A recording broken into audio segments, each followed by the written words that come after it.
There are moments when Allah is speaking to you without a single word. And sometimes those signs are about a person in your life right now.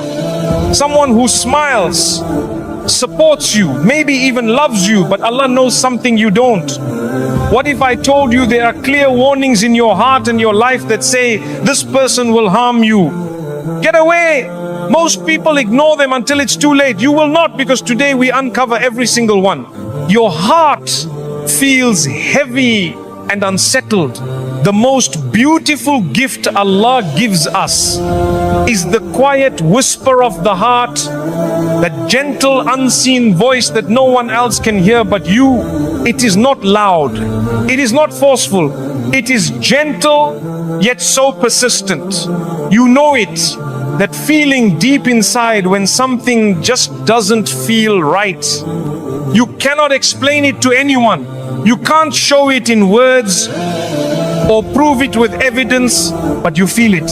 And that feeling doesn't come from nowhere. It comes from the one who created your heart. It comes from the one who fashioned your soul. It comes from Allah. Sometimes you sit with someone, they smile at you, they speak kindly, they even say the right things, but deep down, a small voice inside says, be careful, something is not right here. Your heart feels uneasy. It feels like the air around you is heavier than usual. The peace you had a moment ago begins to fade. Your thoughts feel crowded. Your chest feels tight. And when you finally leave their company, you feel lighter, as if a burden was quietly lifted off your shoulders. You can breathe again, your mind clears, your soul feels at rest. That change is not random, it is not just in your head, it is Allah showing you something. The Messenger of Allah sallallahu alaihi wasallam told us that the heart can see what the eyes cannot, because the eyes only see what is on the surface, but the heart feels what is underneath. You may try to convince yourself you are overreacting. You might tell yourself, they've done nothing wrong, I have no proof. But the truth is, you don't always need proof when Allah is your protector. Sometimes Allah will remove people from your life quietly. No big arguments, no obvious betrayal, just a growing discomfort that pushes you away little by little. That is His mercy, that is His shield. Allah says in the Quran, if they incline to peace, then incline to it also and rely upon Allah. Surah Al-Anfal 861. And when your heart does not incline to peace, when it refuses to settle, it is also telling you something. It's telling you that this place, this person, this connection is not bringing you the peace Allah promises. And when something robs you of that peace, it cannot be from Him. Peace is not just the absence of problems. It is a deep, quiet comfort in your soul.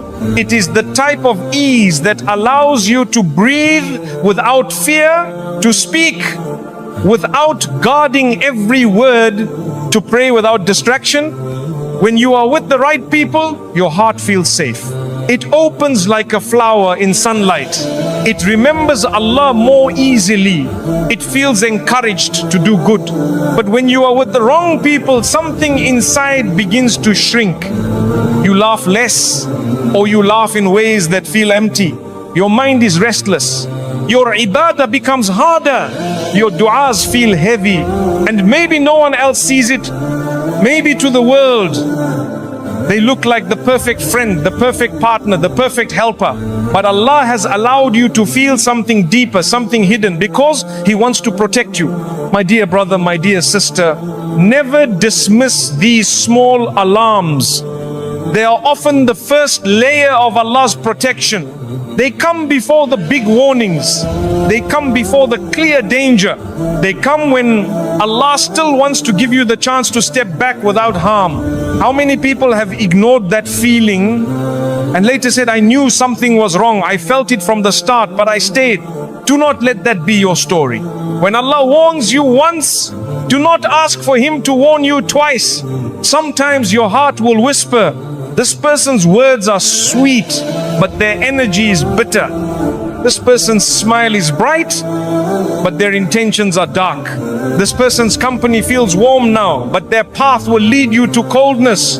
It is hard to walk away when you have no reason. It is hard to explain to others why you are distancing yourself, but you do not need to explain when Allah understands. Do not be ashamed of protecting your heart. Do not be embarrassed about protecting your peace. Do not apologize for listening to the voice Allah placed within you. The dunya will tell you to ignore feelings, to be logical, to wait for visible proof. But faith teaches you to trust what Allah has placed inside you, especially when it aligns with His promise of peace. Peace is a gift, and Allah does not take it away without reason. So when your peace disappears in someone's presence, when your heart feels heavier after every meeting, when your dua feels harder after every conversation, pause, step back, and say, Ya Allah, if this is your warning, let me understand it. If this is your protection, let me accept it. The Quran tells us that Allah is Al-Latif, the subtle. He protects us in ways we cannot see. He guides us gently, without force. And one of the softest, most beautiful ways He guides us is through the unease of our own hearts. This feeling may save you from betrayal. It may save you from a toxic relationship. It may save you from years of heartache.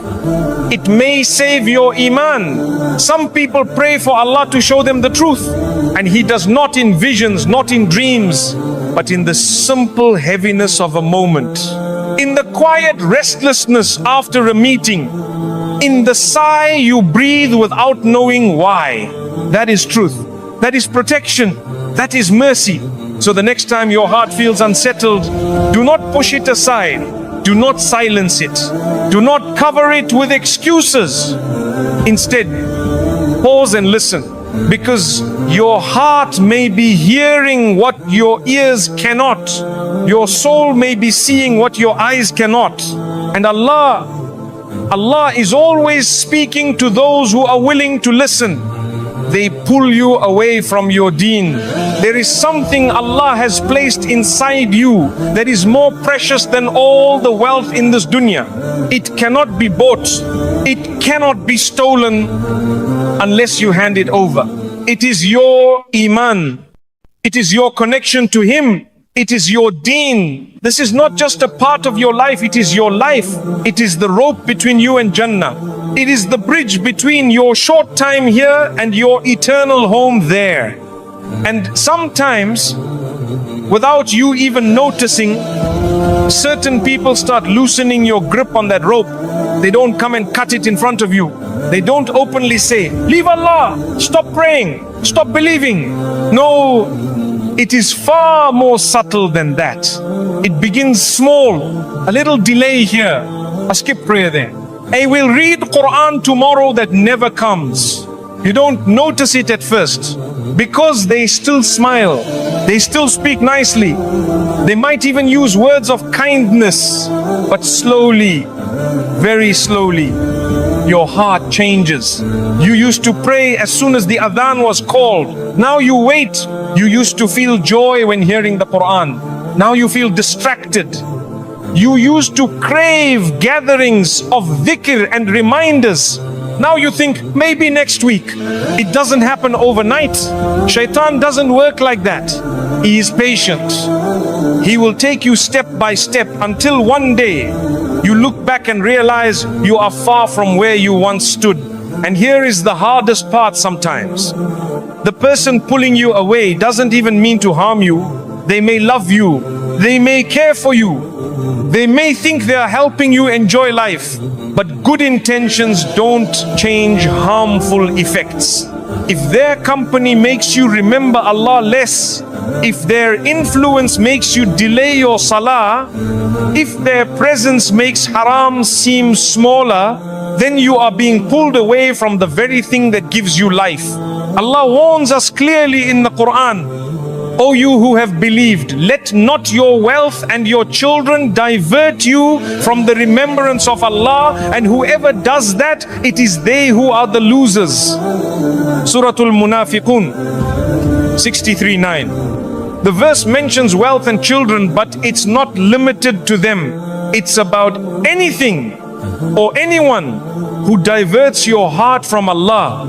A friend can distract you more than gold. A companion can take more of your time than work. A person's laughter can drown out the adhan if you let it. And then the days pass and the weeks pass and you begin to feel something changing inside. Your salah feels rushed. Your dua feels empty. Your tears in prayer dry up. The sweetness of faith feels far away. But you tell yourself, it's just a phase. You tell yourself, I'll fix it later. You tell yourself, I can handle it. Until one day, you wake up and realize the version of you that once rushed to please Allah is now a distant memory. My dear brother, my dear sister, faith is not something we can store in a box and expect to stay fresh forever. It is like a plant.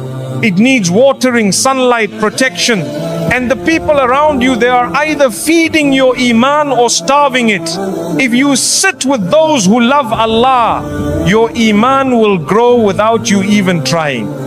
If you sit with those who forget Allah, your iman will wither without you even noticing.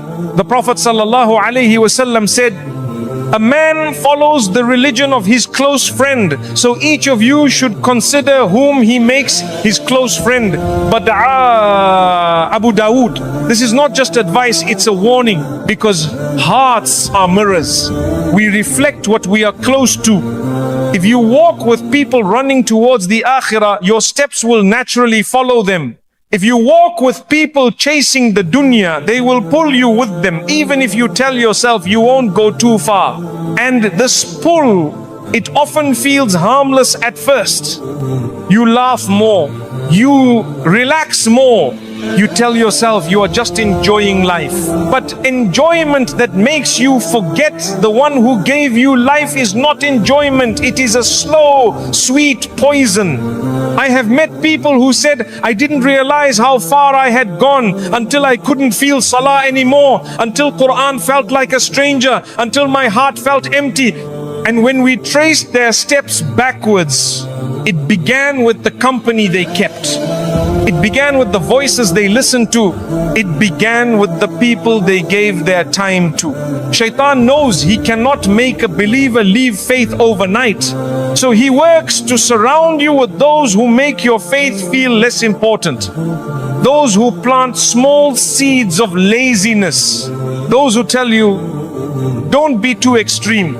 Those who say Allah will forgive everything, just live your life. Yes, Allah is forgiving. Yes, He is merciful. But that mercy should make you rush to Him, not away from Him. If someone's presence makes you delay turning back to Allah, they are not a gift, they are a test. And here is the truth many don't like to hear. Sometimes you have to love someone from a distance to save both your soul and theirs. Sometimes stepping back is the most loving thing you can do, because it shows you care enough not to walk into harm together. It will hurt. It will feel lonely at first. But Allah promises, and whoever fears Allah, He will make for him a way out and provide for him from where he does not expect. Surah At-Talaq 65:2-3. Dahima ana hada al-huwa alayhim. Leave something for Allah's sake and He will replace it with something far better. Better friends, better gatherings, better peace. So look at your circle.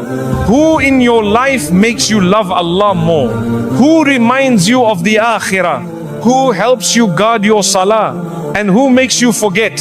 Who makes you delay? Who makes you feel that haram is not that bad?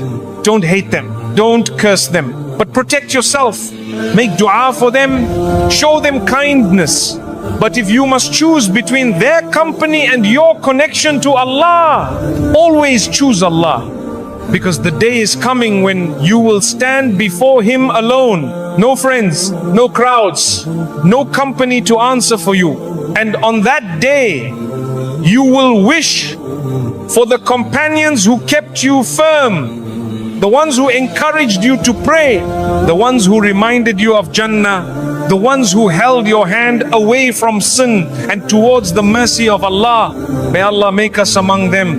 They bring out your worst traits. There is a version of you that Allah loves, the version of you that is gentle in speech, quick to forgive, slow to anger, patient in trials, kind to strangers, humble when praised. That version of you is a blessing from Allah. It is the product of His guidance, His mercy, and the choices you've made to please Him. But my dear brother, my dear sister, that version of you is not guaranteed to stay forever, because there are people whose presence can water the seeds of goodness in you, and there are people whose presence can awaken weeds you thought you had already uprooted. Sometimes you are not tested with hardship. Sometimes you are tested with company. You can be calm all day and then spend an hour with the wrong person and find yourself raising your voice. You can guard your tongue for weeks and then sit with certain people and find yourself gossiping as if you had never promised Allah you wouldn't. You can feel grateful in the morning and feel bitter by nightfall because someone kept feeding you words of envy.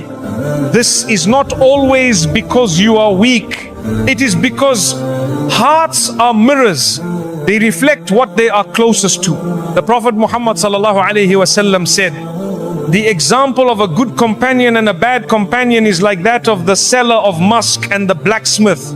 The musk seller might gift you perfume, or you might buy some, or you might simply benefit from his fragrance. But the blacksmith might burn your clothes, or at the very least, you will smell a foul odor from him. Even if the blacksmith never means to harm you, you still walk away with smoke in your clothes.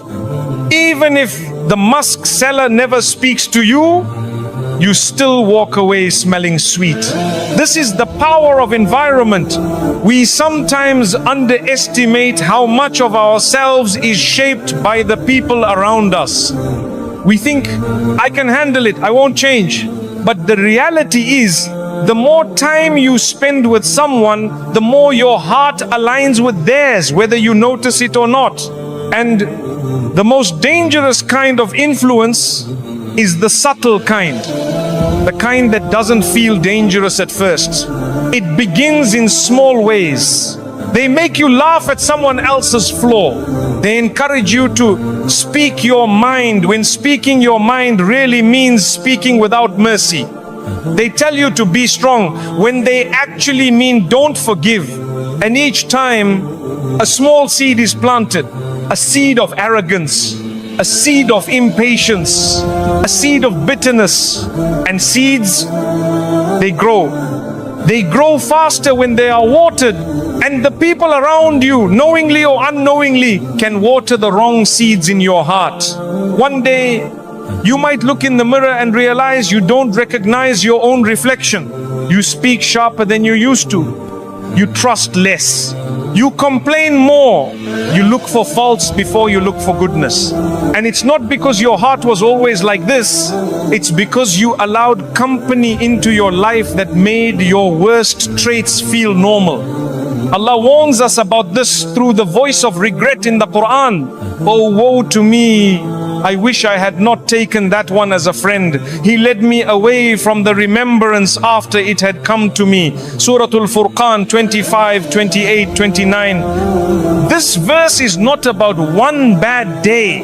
It's about the slow pull away from the person you were when you were closest to Allah. Sometimes Allah gives you the gift of noticing the change early.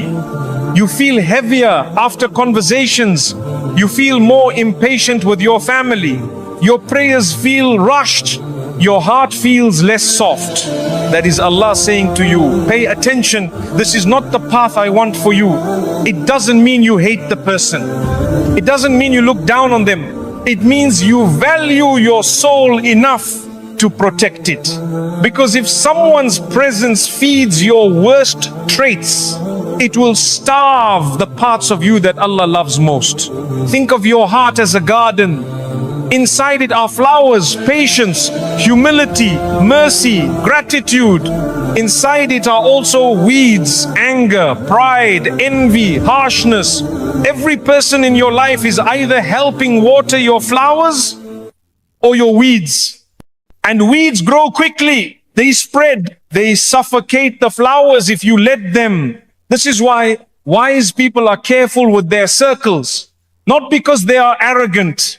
Not because they think they are better than others, but because they know whatever they allow in their hearts will eventually grow. If you are around people who constantly criticize others, you will soon find criticism flowing off your own tongue. If you are around people who speak with mercy, you will find your own voice becoming gentler without even trying. We imitate the environment we are in, and the danger is that we often do not realize when imitation begins.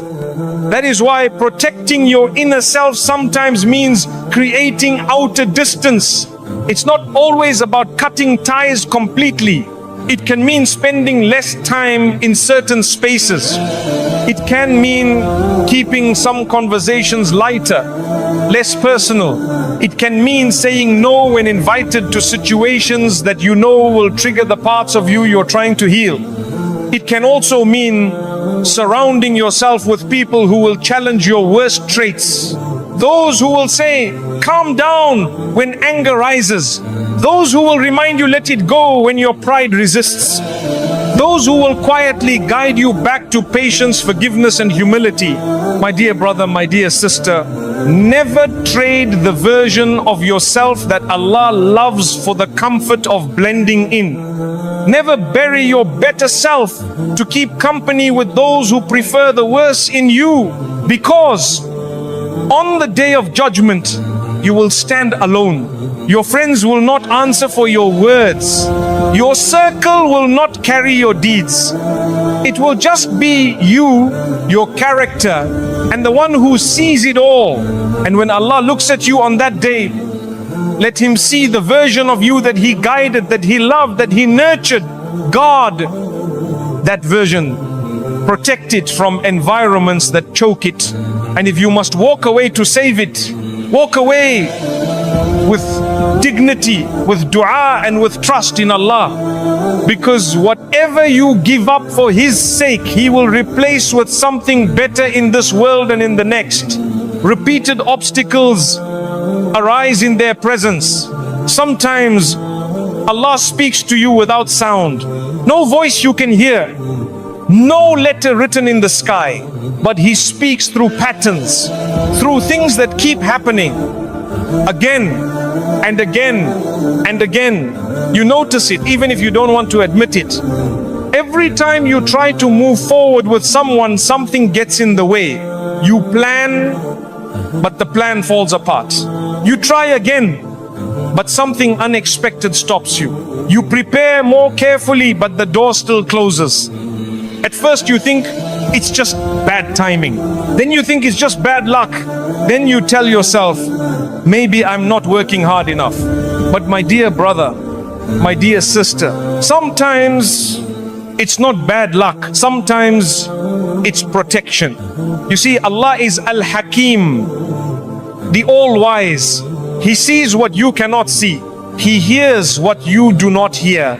He knows what is whispered in hearts, what is planned in private, what is waiting just a little further down the path. And sometimes He protects you by not letting your plans succeed. It's hard for us to accept this because we live in a world that tells us, if you just work harder, you can make anything happen. If you want it enough, you can get it. But faith teaches us something different. Faith teaches us that not every open door is a blessing and not every closed door is a loss. Sometimes the most merciful thing Allah can do for you is to close the door you're trying to break open. Look at your own life. How many times have you seen this? You try to build something with a person, and somehow every step forward turns into 2 steps back. Not once, not twice, but over and over again. If it was just once, you could say it was a coincidence. If it was just twice, maybe it was bad timing. But when the same resistance keeps appearing, it is no longer coincidence. It is a sign. The Quran tells us in Surah Yusuf that the brothers of Yusuf alayhi salam plotted against him, but Allah's plan was above theirs. They thought they were sending him away to harm him, but in reality Allah was sending him away to save him. This is the same Lord who is guiding your steps now. The same Lord who blocks certain paths, not because He doesn't want you to be happy, but because He wants you to be safe. You might think, but this is what I want, I've prayed for it. Yes, you may have prayed for it. But remember, Allah answers in the way that is best, not always in the way we imagine. When you pray for what is good, Allah will either give it to you, or replace it with something better, or protect you from something you didn't even know was coming. And sometimes that protection looks like failure. It looks like delays. It looks like not now. It looks like no. We don't like the word no. We think it means Allah is rejecting us. But sometimes no means, I love you too much to let you walk into this. I know something you don't. I see something you can't. How many people have forced their way through a door Allah was closing, only to find pain, regret and heartbreak waiting on the other side? How many times have we heard people say, I wish I had listened to the signs. I wish I had stopped trying when it kept failing. When Allah places repeated obstacles in your path with someone, it is not to frustrate you, it is to save you from something that could take years to heal from. Maybe that person's intentions are not as pure as they appear. Maybe their path will lead you away from your deen. Maybe their habits will bring stress, not peace. Maybe their presence will dim your light instead of helping it shine. You don't see it now, and that's okay. You're not meant to see everything. That's why we have tawakkul, trust in the one who sees what we can't. There are times when you will look back and say, Alhamdulillah, it didn't work out. But right now, you might be in the middle of the why is this happening stage.